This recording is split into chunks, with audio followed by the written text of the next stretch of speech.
pigilan yung pagluha. Salamat Panginoon sa maiksing oras na kinakanta.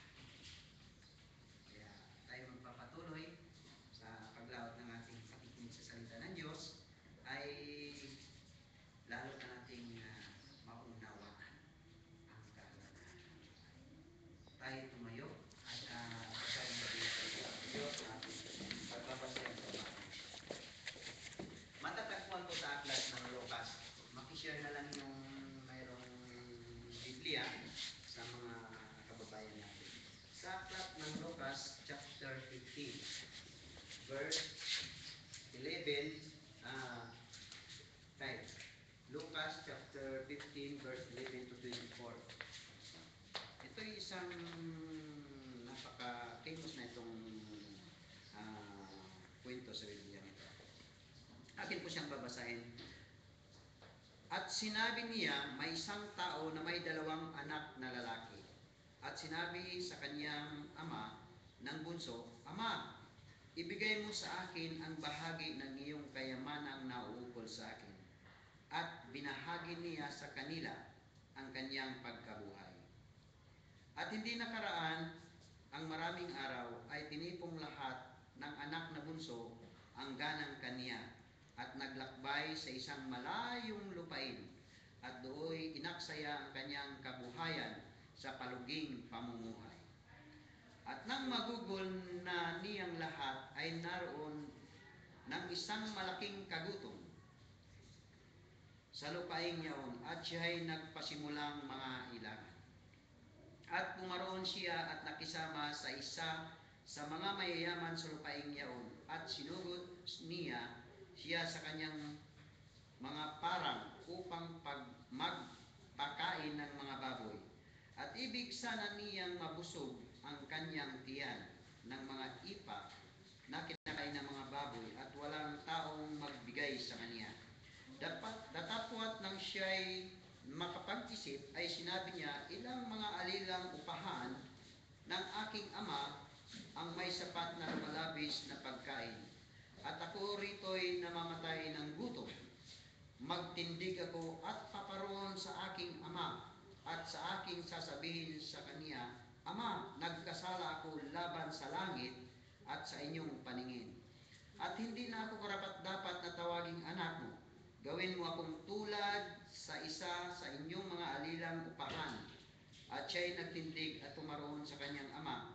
Datapwat samantalang nasa malayo pa siya, ay natanaw na siya ng kanyang ama at nagdalang habag, tumakbo at niyakap siya sa liig at siya'y hinagkan.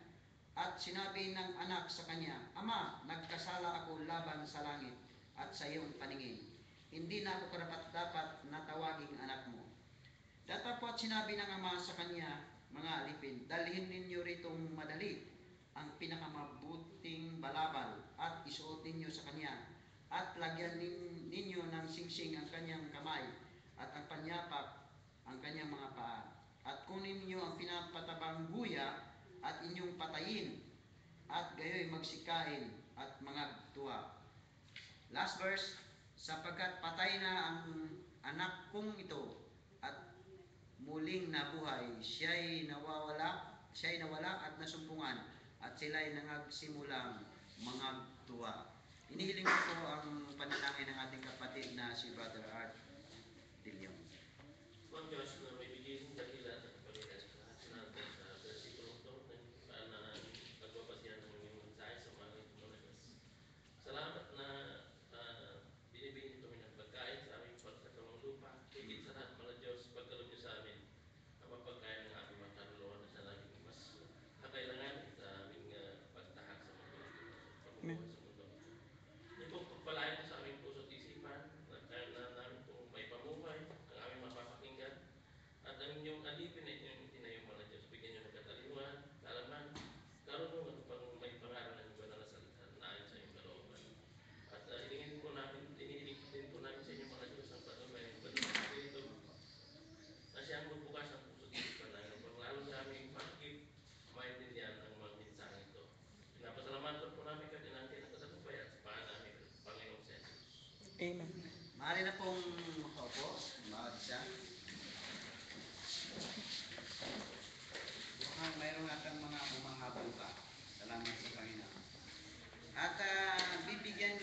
natin ng pamagat upang madaling mapagpanariwa ang ating pagmumuni-munihin muli yung mensahe natin marinig sa umaga. Sa English po ay prodigal son. Sa Tagalog ay ali-bughang anak. Siguro lagi na nitong mga narinig ng mga dumadalo sa mga born again Christian na mga gawain. Yun ay kadalasan at isa to sa mga kwentong nasa Biblia na laging ginagamit sapagkat maganda nga naman ito at nauugnay.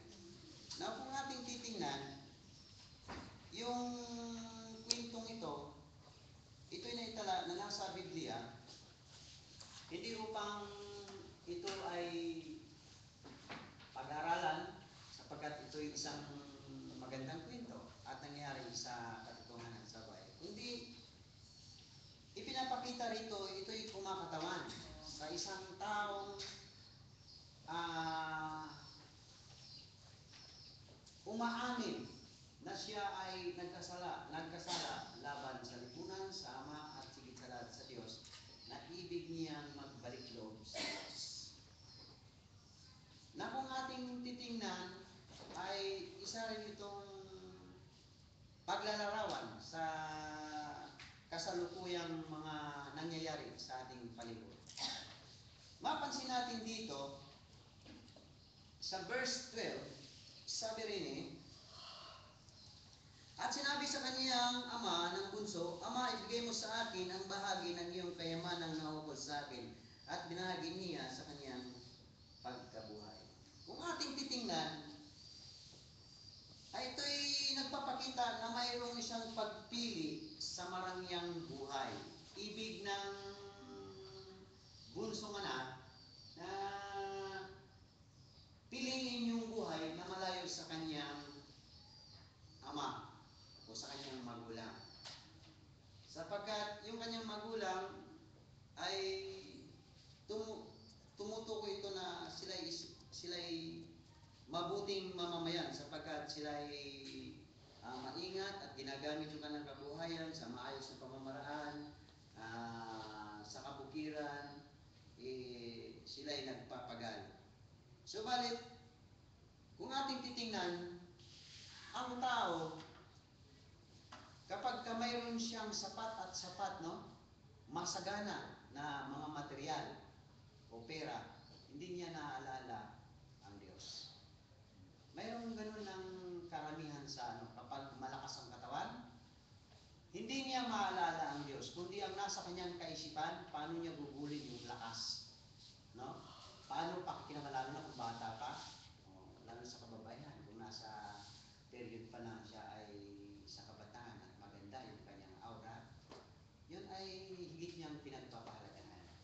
At ganoon din sa mga tao na mayroong sapat ng mga pera, ibig niyang enjoy. Sabi nga, may kasabi niyang life is short. So, kailangan ito ay mag-enjoy ka. Yan ay marami rin ang umadap doon sa issue na yan. Ngayon kung ang gusto kong ipaparting sa inyo, marahil ay hindi na bago ang mga ganung pangyayari. Kapag malakas ang ating pangangatawan, para bagang sapat na sa atin na, hindi naman ako nakakalimot. Simba naman din ako. Kahit paminsan-minsan, sumasamba naman ako. Yun yung ating filosofiya. Na kung ating titingnan, yun ang magdadala sa atin sa tungo sa kapanahan. Alam mo, ang Diablo matalino. Tama yun, pinakita mo, hindi mo naman siya nalipin. Maagap tayo sa maliit na bulong ng ating narinig na siya natin sinusunod. Talagang ang Diablo, 24 hours din niyang pupunyagi para tayo mapapanatili sa kanya. Tulad na lang ng mga activities dito sa UWA.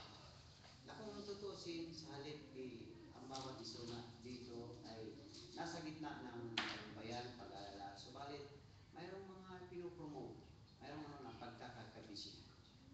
Nakakagaw yung attention, na dapat ibigay natin sa Diyos. Sapagkat ito lang ang inyong kalayaan na makipag-relasyon sa Diyos, mamagitan ng pakikinig, kapag mayroong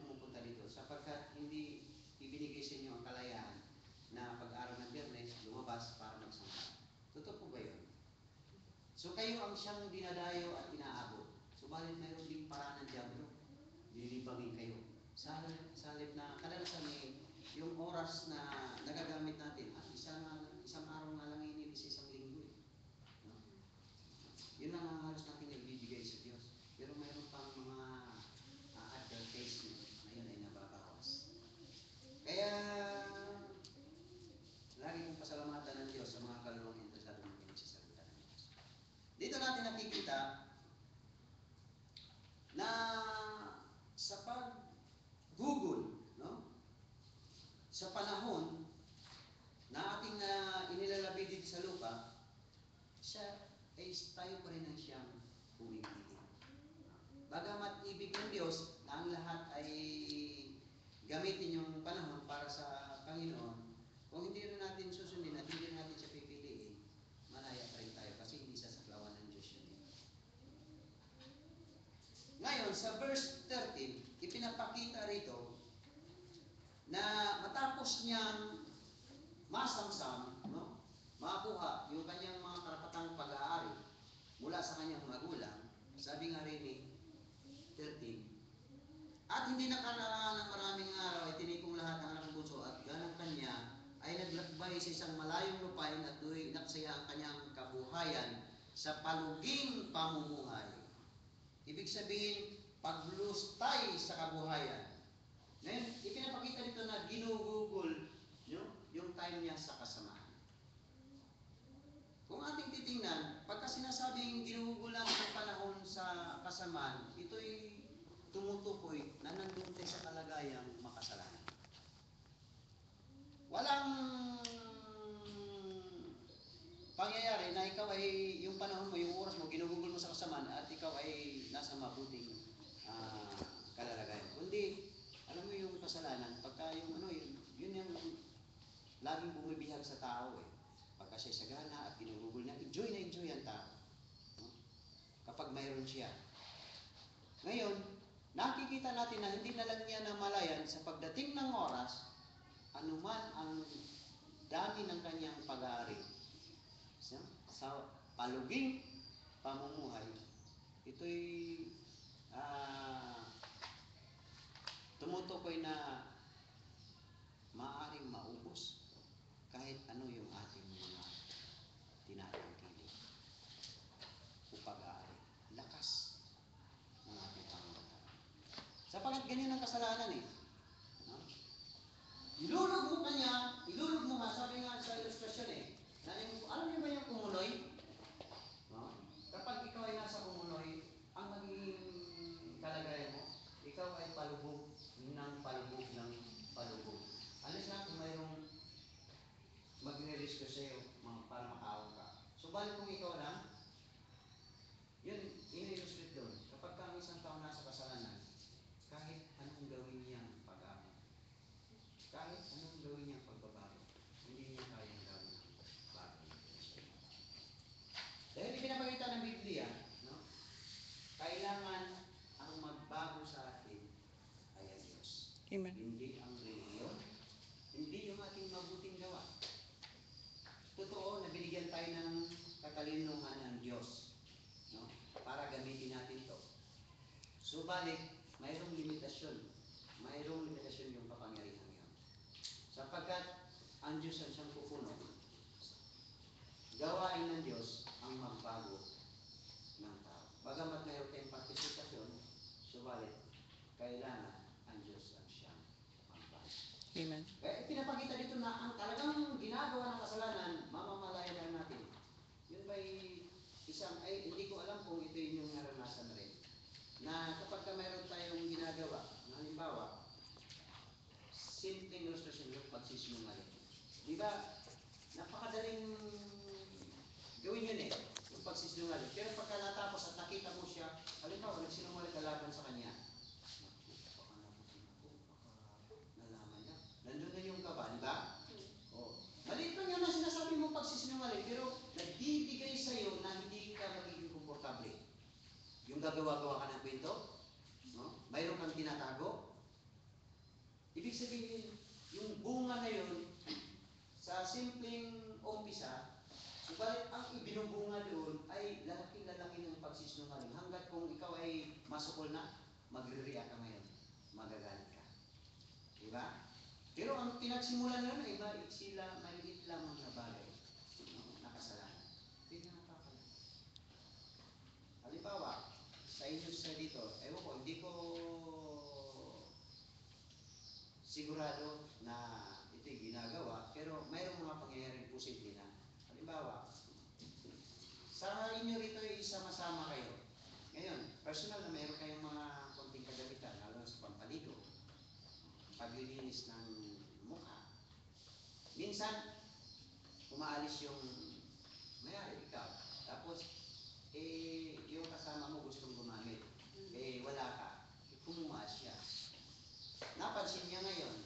Tapos sabi mo, sinong gumamit dito? Ba't wala? Minsan napapangatawan mo. Ayun mo. Ito. Hanggat talagang yun ang umpisa na kayo ay hindi magkakaintindihan. Pero malit na bagay lang yun. Dahil sa pride, hindi mo aminin na sorry ha, kasi kundi lalo pa pang i-chichismis mo pa siya. Yung bagay lang. Ganun pa agad ang reaction niya. Hanggang nagsisiraan kayo, hanggang nagkampi-kampi. Tingnan mo yung maliit na bagay, no? Yung kasalanan yung hindi mapapalaki. Alam niyo, pinapalaki ng diablo yan. Pero maliit lang yung pinagsimulan. Diba? Posibleng mangyayari yun. Diba? Makakarinig kayo ng kwento. Laban sa iyo. O, diba? Ang gaganti ka rin. Tapos makakuha ka ng kakampi. Hanggang kayo, nagkahati na kayo ng kampi-kampi. Posibleng mangyayari yun. Sa lugar na narito kayo. Lalo na atin yung ating mga kaisipan, yung ating puso, nasa ka medyo sabihin natin na magulo. No? Depress kayo sa mga pangyayari na lalo na ang ating masasabi na ang aking pangarap hindi natupad. Diba? Mayroong nagsisilpi sa mga panahon habang narito siya nag-isip. So, ganun yun eh. Yung kasalanan ng diablo, i-injection ka hanggang magiging worse na yun na. Sa maliit na bagay, nahihirapan ka na galing. Hanggang mabigat na mabigat. At yun ay pag sumabot, napakahirap ka nang intindihin ng iyong mga kasama. Nangyayari yun. Maaaring nangyayari siya nauna sa inyo o hindi ko alam kung mayroong nahagip na ganyan mga pangyayari. May tumatawat ng ngiti, siguro mayroon siyang gano'n. Salamat. Yun ay nagpapakita lamang na matutugunan yung ating pangailangan. Hindi ko naman alam mo, hindi tayo nagkapintuhan. Hindi niyo pinaalam sa akin yan. So, balit, yun ay ipinakita naman ng Diyos na ang Diyos, alam niya kung ano ang pangangailangan ng bawat isa. Sa mensahe, yun ay nadadaanan. Ang Diyos ang siyang may gawa. Ngayon mga minamahal kong kababayan, sa verse 14, 15, 16, dyan lang din tayo sa ato, hindi tayo lalayo. Sabi niya, at nang magugol na niya ang lahat, nagkaroon ng isang malaking kagutom sa lupain ngayon, at siya ay nagpasimula ang mga kailangan. At pumaroon siya at nag-isama sa isang mayaman sa lupain ngayon, at sinugo niya sa kanyang mga parang upang magpakain ng mga baboy. 16, at ibig niyang mabusog ang kanyang tiyan at ipa at kinain ng mga baboy at walang taong magbibigay sa kanya. Ngayon, kung ating papansinin, ang kwentong ito, makikita natin na yan, nagbunga ng resulta. Ganun, di ba? Natural, pagka ikaw ay hindi mo iniingatan ang iyong mga inatangkilik, talagang mawawala yan, mauubos. At pagkatapos ng maubos, yung mga tao, kaibigan na binibigyan mo, no? Na habang ikaw ay sagana,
Diba? Hindi mangyayari yan kung hindi natin ginusto. Ibig sabihin, nangyayari ang mga ganung mga pangit na pangyayari dahil tayo na rin ang pumili. Amen. Hindi yan isang sa computer na basta lang pag pinag-click mo yan, nangyayari ka agad yan. Ibig sabihin, tayo ang may gusto na magkagano ng ating buhay. Dito sa kwentong ito, ipinakita lang na talagang nangyayari ang kwentong ito. No? Na pagkatapos siya ay nangangailangan, walang magpahiram. At gusto pa niya ngayon na kainin yung kanin baboy. Napakahirap po yun. Siguro sa atin ngayon, sino man ang pinakamahirap sa panahon ito, parang napakahirap po na matagpuan sa isang Pilipino na kumakain siya ng kanin baboy. Pero dahil lang sa kailangan niyang kainin yun para siya ay matugunan sa gutom, ipinapakita lang dito, no? Yung bunga ng kasalanan. Talagang ilulubog ka sa isang nakakayayang Institution. no? Na kung ating tutuusin, sa panahon nga ito, may mga taong ayaw ramdam ng paghihirap ng gutuman. Anong gawin nila? Papasok sila sa krimen. No? Para lamang matutugunan yung kanilang pangangailangan, lalo sa mga pagkain. Pumapasok na sa krimen. So, dito, ipinapakita na ang talagang kasalanan, siya talagang aakay sa tao tungo na ilulubog at maging pusakal at maging mamamatay tao. Ganun ang Diablo. Sa pasimula kanya, titirahin sa isang maliit na tao. Alam mo yung si John 10:10, nakita rito, sabi niya sa John 10:10, sabi niya, naparito ang magnanakaw upang magnakaw, upang tayo pagnakawin at pagkatapos, pumuksa at pumatay. Ganun ang kanyang misyon, no? Sa bawat isa sa atin. Alam mo, Diablo matalino sapagkat kung yan ay sasabihin niya agad, sino kaya makukuha niya? Wala. Pero napakaganda yung mga strategy ng Diablo. Ngayon, kung nasa kalagayan tayong nasa kasalanan, wala po tayong lakas na labanan ng Diablo. Kaya dito ipinakita sa kwentong ito, dahilan sa nakaramdaman siya ng kahirapan, no? Kung maaari tayo, ang Diyos sadyang napakahabagin sa bawat isa sa atin. Tumutulong siya at nagbibigay siya ng conviction. Sabi nga dito, may mapansin tayo sa 17, 18, 19, 20, 21. Babasahin ko po. Sabi niya rito,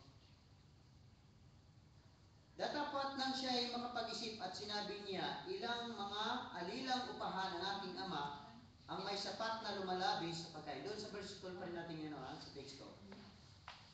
Lumalabis na pagkain at ako'y narito'y namamatay ng gutom. Magtindig ako at kumaroon sa aking ama at sa aking sasabihin sa kanya, Ama, nagkasala ako laban sa langit at sa iyong paningin. 19. Hindi na ako karapat-dapat na tawaging anak mo. Gawin mo akong tulad sa iyong mga aliping, mga alilang upahan. At siya ay nagtindig at tumaroon sa kanyang ama. Datapwat samantalang nasa malayo pa siya, ay natanaw na siya ng kanyang ama at nagdalang habag, tumakbo at niyakap siya sa liig. At siya ay hinagkan. 21. At sinabi ng anak sa kanya, Ama, nagkasala ako laban sa langit at sa iyong paningin. Hindi na ako karapat-dapat na tawagin anak mo. Mga minamahal, dito ay pinapakita na ang Diyos ay talagang mahabagin sa atin. Nagbibigay siya ng conviction. Alam niyo, sabi niya, magtindig ako. Dahil lang sa kanyang naramdamang paghirap, alam niyo, mga minamahal, ang Diyos, kung siya ay ating maalala sa pamagitan ng pakikinig ng kanyang mga salita, maalala natin yung kabutihan ng Diyos. Na siyang tutulong sa atin. Pumasok dito, kung nagkaroon na siyang conviction, ang taong ito. Sabi niya, sagana yung aking ama. No? Ako'y magbabalik loob. Na kung ating titingnan, sa pangkahulugang espiritual, nagkaroon ng banal na kalumbayan ng taong ito. Nagmuni-muni siya sa positibo. Gusto kong dahilin kayo sa isang anggulo na mayroong pagmuni-muni ang taong ito. Kaya sabi nga niya doon sa unang nabasa ko sa 17, na sa buhay spiritual, kung tayo nakakaramdam na kailangan natin ng Diyos sa dahilang narinig natin yung kanyang mga salita, kailangan sa ating pagmuni-muni ay mayroon tayong pagtanggap sa ating sarili tayo nagkasala laban sa Diyos. Na mayroon tayong pangailan na dapat ayusin at mayroon. Mm. Sapagkat tayo po ang kailangan magdesisyon sa mga bagay na ito, hindi ang Diyos. Ang Diyos naghihintay sa atin paglapit at sa Kanya. Sapagkat ginawa na po ng Diyos yung Kanyang tungkulin sa tao. Maaring kung tayo mayroon namang pakumbabaan, makarelate sa kwentong ito. Sapagkat sinabi ng banal na kasulatan, ang bawat isa sa atin ay nagkasala. Mm. Amen. Sa Roma 3:23. At walang nakaabot sa kalwatian.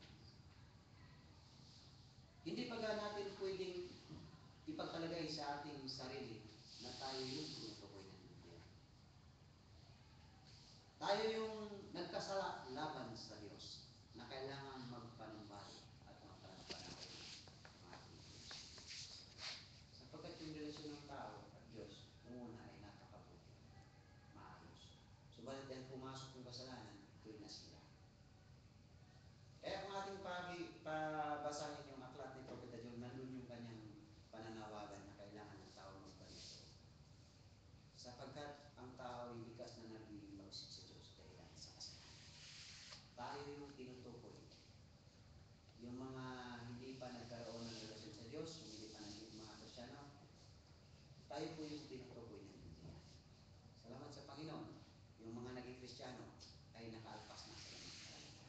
Mm. Amen. Kaya ang salita ng ito nating pinagbubulayan, ito ay sumasalamin, no? Na mayroon tayong pananagutan sa Diyos na kailangan ito ay maisayos.